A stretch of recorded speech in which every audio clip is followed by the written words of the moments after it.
Hello, I'm Kimberly Helkin in Doha. Here are your top stories on Al Jazeera at this hour.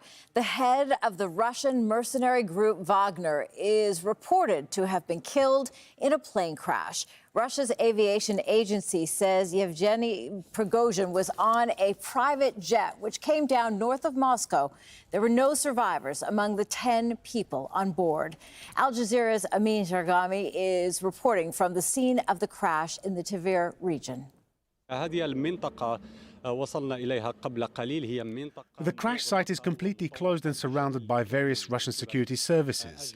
Investigations have been launched at the scene of the crash. 10 victims have been confirmed and their remains have been recovered. Moments ago, we saw a large vehicle that came from the direction of the crash site. It contained caskets and large boxes that are believed to carry some of the remains that were found at the wreckage. In the United States, 8 Republicans hoping to be the next president have held their first debate. But the frontrunner and former President Donald Trump wasn't in Milwaukee. He's due to surrender in the U.S. state of Georgia later to face racketeering and conspiracy charges to overturn the 2020 election result there. Meantime, Donald Trump's advisor and lawyer Rudy Giuliani's already surrendered in Georgia. The former mayor of New York entered a not guilty plea to 13 charges. The controversial release of treated radioactive water from the Fukushima nuclear power plant in Japan has begun.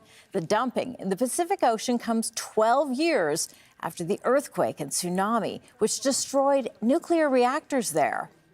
North Korea says it's failed in its second attempt within 3 months to put a spy satellite into orbit, but it'll try again in October. The latest launch prompted an emergency warning in Japan.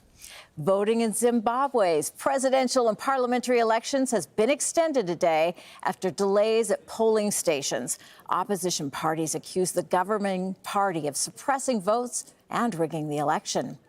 The countries forming BRICS nations have agreed to expand the size of their group. South Africa says more than 40 developing countries are interested in joining.